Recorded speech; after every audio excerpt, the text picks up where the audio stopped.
what are you afraid of? Those feelings are made up. For anyone asking who is the best, we putting our hands up. 4 more kilometers. Oh, there we go! They touch! This time, like the last time, I'm moving so fast, I'm ready to ride. Frankie! Down to the inside of Hoosie's off! Ottinger throws the block, and he will keep him behind him. My time. None of you people can tell me to stop. Lower the lights down. Hand over my crown. Hand over my heart. I do this for my town. I do this for my crowd. So turn me up real loud. My time. None of you people can tell me to stop. Turning the track up. I'll never go back down. Hand over my heart. I do this for my town. I do this for my crowd. So turn me up real loud. My time. None of you people can tell me to stop.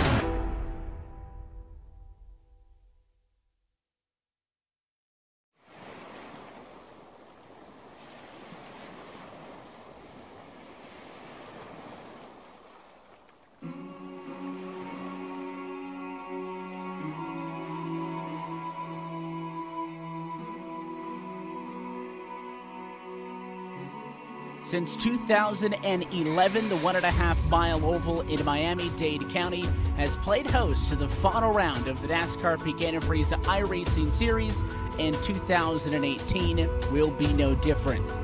But first, let's see how we got here. Ottinger throws the block and it will keep him behind him. Nick Ottinger wins at Daytona. It's going to be the rookie phenom from Canada, Keegan Leahy, wins for a 3rd time. For a series best 4th time this year, Ryan Luza will head to victory lane again. You've got to love this time of year. Let's go playoff racing. And with his first win of 2018, Michael Conti is headed to Homestead. Matt Busa gets his first career win and punches his ticket to the championship.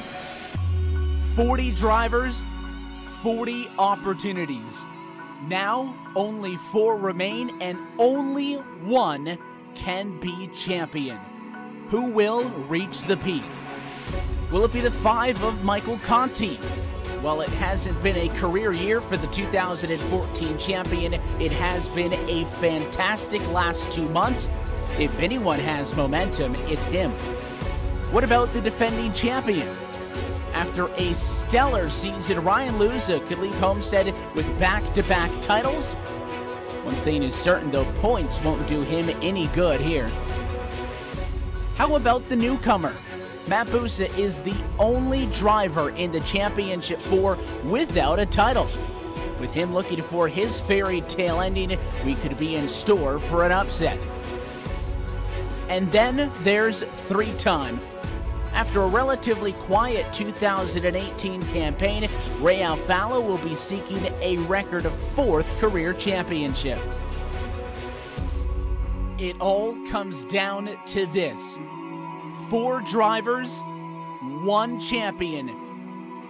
Tuesday at 9 on the iRacing Esports Network.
Actually, really enjoy dirt racing. Feels good to get in the car, and we have great cars and engines and things at KKR, so it's nice to drive a fast sprint car.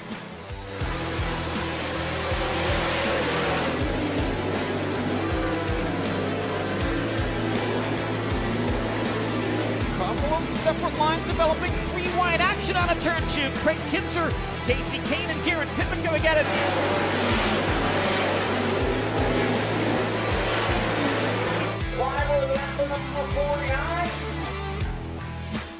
I think the differences between, NASCAR and the sprint races on dirt is just a much different mindset. The way you drive your cars, the setup, the feel you're looking for. I think one of the hardest things to tell as a fan is when you're watching a race, whether it's a NASCAR race, a dirt race, is just what's really going on in the cars. With iRacing, you can get the way that the track's changing, which they've done a great job in how the track changes throughout the night or throughout the race, just to try to capture it and let the fans play it and realize, like, man, there's actually a lot going on, and you can't always see that when you watch a race. So I think it's pretty neat. It's, enjoyable for me, but at the end of the day, it's actually much of a simulation, and there's a lot of ways that you can learn from that. And, early on, it was neat to look at the Cup tracks that I was going to, places that I had never been. So I think it kind of gives you a head start leading into a weekend. It's pretty real life, and that's pretty neat.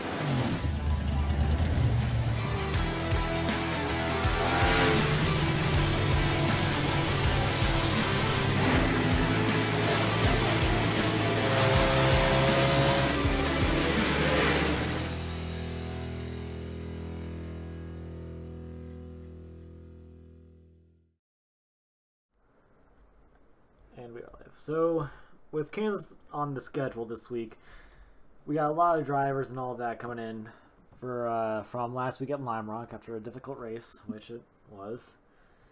And this race is pretty much you win and you are in the Final Four. So, Steven, how do you think this is going to play off for most drivers that are in the chase?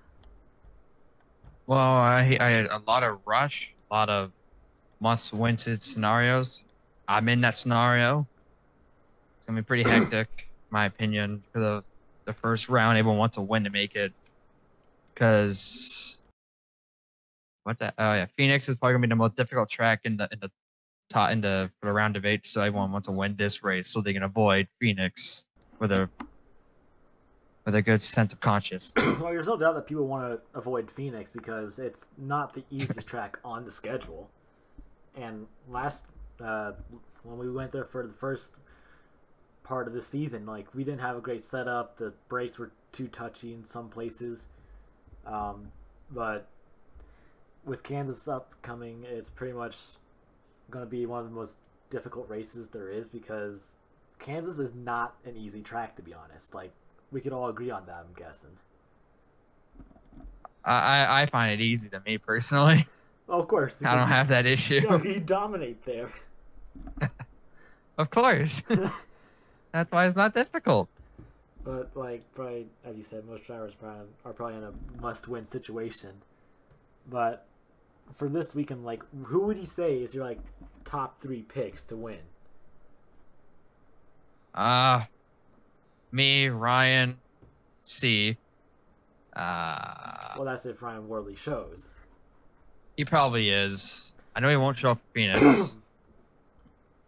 I think he won't. Yeah, me, him, and I don't know if Andrew's make. It really depends. If Andrew makes it, then him. But if not, then you. Like, it's really like Kansas is not really about how you drive the other guy. It's pretty much how you drive the track because Kansas, like, you use any line at Kansas. You use the low line, middle, high, and you'll still get a good lap time no matter what. Oh, pretty much, definitely. On the long run, the high line is more preferred, but in the short run, all lines work. Oh yeah, there's no doubt. Really well. Like, there's no doubt people are going to use the high line because it's going to probably help conserve tires until, like, the final race or the final lap, and which we are going 140. It was 150, but then me and the broadcaster was like, you know what? Sit down, let's talk. We made 140 laps. We're going to hopefully have not many cautions. I don't think we will. I don't. This track is, in my opinion, wider than Charlotte. So I don't think we'll have that issue. The setup should be good. So I think we'll have less caution, personally. But like, Yeah, like there's no doubt. I don't There's know. no doubt there's probably gonna be less cautions. Like Charlotte is a bit tight going into the turns, and this isn't like Charlotte. Isn't Charlotte like a tri-oval or? Yeah, Charlotte's trial. Yeah, this is a D-shaped oval, and Charlotte and Kansas, they're somewhat similar except for the front stretch.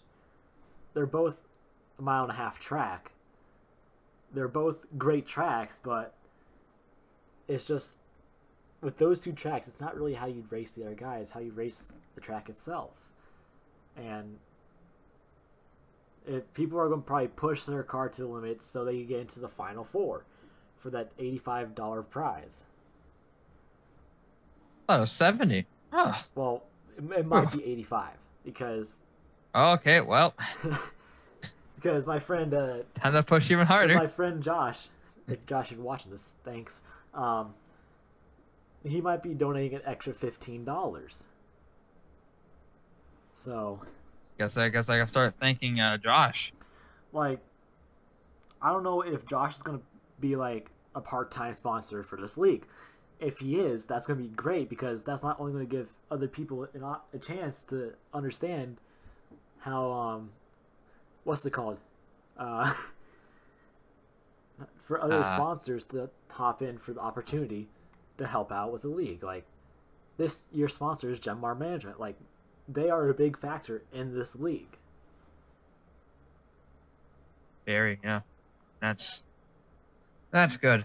Having sponsors with this league, it helps promote it, and it gives everyone a reason to do it as well.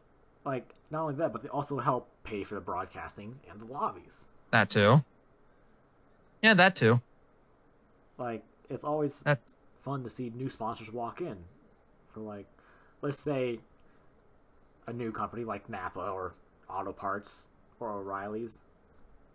Like they come in like it's like, hey, we want to sponsor this league. It's like, all right. it's new blood, new freshness that adds into the league that makes it more fun for everyone involved. But yet again, we probably should have another league for like new people that want to get into the main league because let's be honest, this season is kind of a wreck fest, but it's also a good season as well. But Well, we do have a good amount of rookies in it as well.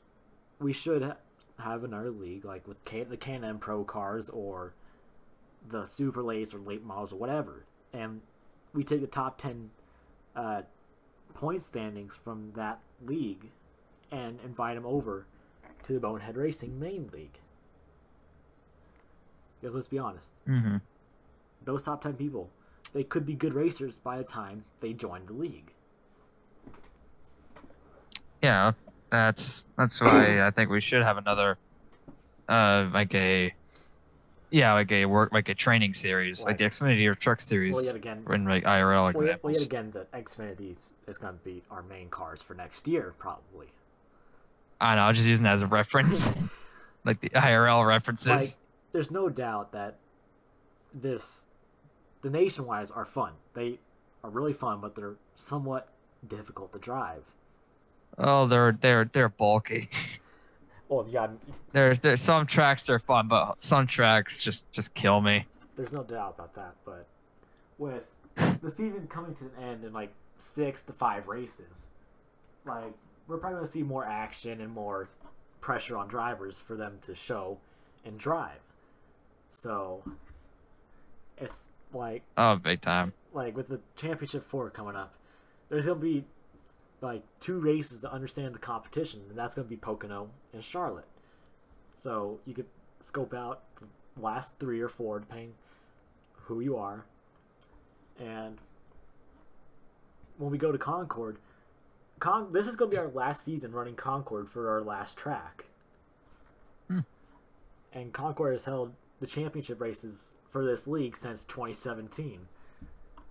So I like the Final Four. How every how all the tracks are different. How no track are the same at all. You don't have 2 2 mile and a halves in a row. They're all different, which is awesome. You have to adapt to all 3 races. Yeah. And like, who wouldn't want to like race those tracks. Like this league is known for not doing normal tracks.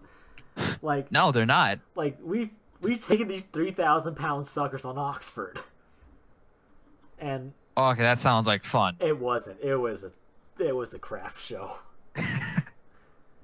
But like when we took them on Oxford, like first turn, we had some guy spin out and just drifted all the way around.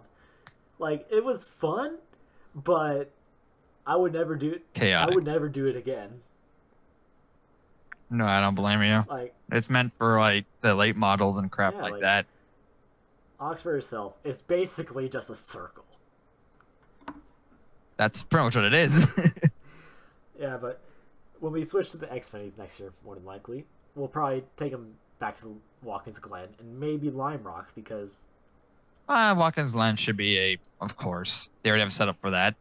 and So, well, and then there's Lime Rock. Like Lime Rock, it's a fun track, but to take like 800 horsepower cars on it, that's kind of, you know, kind of weird because that jump. I on that think little hill, that that's gonna get. we should do the Roval. Because the Roval will be officially released next year. And then, They'll yeah, set up for the Roval and all Roval. that stuff like that. But yet again, it's dependent on how people drive that Roval because with the chicane, well, not chicane, the bus stop on the backstretch, that got a lot of drivers in real life. So Yeah, but what they also did with that, they also moved it back, and there were no incidents with that for both races. They didn't move the back. They moved the tire barriers. wall back. Yeah, they moved it back. Well, and then there's that, Yeah, they should be better now. and then there's that giant bump there that gets the cars every time. So Mhm. it's just pretty much on how iRacing does it. Like the Charlotte Roval we have now is a fun Roval, but it's just not that exciting to be honest. It's also old. Well, sometimes older is better, but in this case, Yeah, I wish I could say that about tracks. with the Phoenix 2008, like that's not that great of a track to be honest. It's okay, but it would be more preferred for like wheel and modifies or the late models or super lates. Yeah, I just wish they updated a lot of tracks.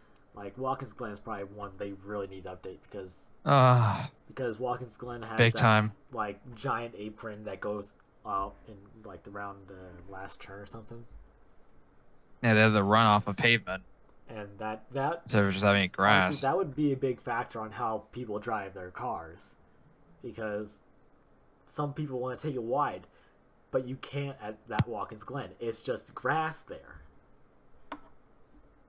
Oh yeah, definitely. I also wish they can do Lime Rock. That's so outdated. That Lime Rock.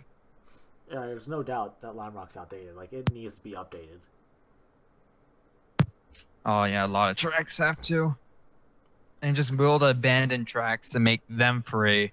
It'd be a golden opportunity for iRacing. Like, not only that, but it'd also be a golden opportunity for new rookies coming into iRacing. So Well, they're adding the go-kart, I think. yeah, I think they are too. That is going to be the most weirdest car in iRacing to date. Like It's so to be weird. honest, I would prefer the go-kart over the MX-5s because the MX-5s, like to some people, is easy to drive, but to me, I can't turn a lap in it if my life depended. Oh, they're easy. The go-kart just looks weird in iRacing. Like, if you've seen the footage of it, like, in the game, it does not look like it belongs there. Well, It's interesting, though. I see a lot of European people doing that the most, well, but yet again, there is the what's it called? Having a major brain fart. the Pontiac Solstice. No, they do have oval racing go karts. Like, if iRacing was to add those, like, that would also be That'd be that would be a interesting. great rookie series. Because, I see a lot of death. well, yet again, Thank God it's not real people. well, the the go go-karts. karts would be small enough to where like the rookies can feel comfortable in them instead of having like that giant ass street stock. It'd be cool if they had multiple versions. Like you have like every game, you get rid of the street stock and replace it like with an old like what people use today, like the old late models and crap like that. Make that the free car, the late model, not the super. What they need to do is they need to add different street stocks. Like there's still people out there today that race 1982 Monte Carlos and then Mustangs and Fords and all that. I was debating doing that myself. Like, iRacing needs to add a lot of stuff, but you know, it's whatever. And then yet again with the 2019 package coming out for the Cup cars, honestly, it sucks. But that's gonna hurt iRace. That's gonna suck for the ovals. Well, yet again, they're not. It's not gonna be the 800 horsepower engines that we have now in iRacing. It's gonna be 550 horsepower. Well, they use 750 for the Cup cars they use now. Well, so 750 plus. So I'm like, I'm estimating around like 800 horsepower. The NIS series is gonna suck. Like it's gonna be slow. It's gonna be like Daytona every race.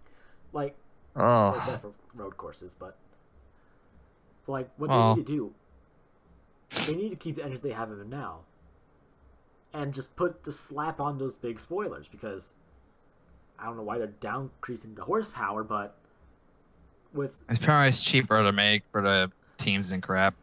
But yet again, so it's costs, but it's not even really the big. I don't know how much it costs. Thing, like, so who would want to do that? Like, if NASCAR does this, it could end up killing NASCAR for good. Well, some drivers are leaving it. I don't blame them, honestly. Like, the cars aren't becoming fun to drive. They're officially just. I feel like the Xfinity series, the truck series is going to be the hardest car to drive. Well, yeah, again, the truck. For God's sake. The trucks look interesting to watch, though. Oh God, they're fun to watch. But back to the Cup cars, like we got drivers leaving since when, like 2001, 2000, and it's kind of sad to see them go. Like, they're great drivers. It's just the same people keep winning.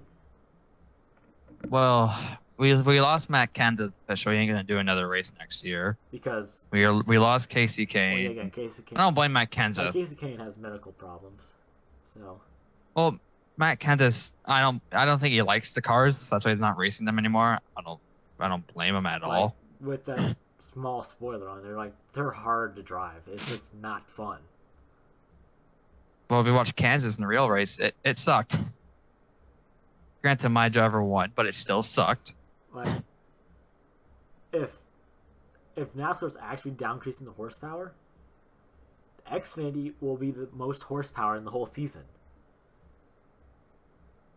Oh yeah, definitely. But then again, with Kansas coming up for this league, it's just like, who's going to have the perfect line through the whole race, and who's not going to get wrecked out or spin or slap the wall coming out of the turn? Good question. Like, I don't know. Like, it really depends. Like, if this race goes all the way green, like, I'm not saying it will, but it could. Like, it's just, you got, like, either way, you're going to have to pit once or twice if it goes green for fuel. Mm-hmm. So, like, I'm guessing we're gonna see a couple guys go in just for tires only and not fuel. So it's gonna probably be interesting to see how drivers play out their strategy. Oh, definitely. It's gonna be interesting to see how the strategy plays with everything in the race and crap. So that'll be fun to watch and crap. Like, I'm gonna be honest, if one non-chase driver came in and raced and was gonna win, I would probably say it would be Richard Reagan Jr. because he destroyed all of us last week at Lime Rock. Well, because everyone kept wrecking themselves. He was the one that didn't wreck. I think he had one mishap right on the start. Well, then at the start, anyone can come back at the start. Like, there's no doubt that Reagan Jr. is a great driver. He's a damn good one. But, like, if he's going to be there and race and try to, you know, do his stuff,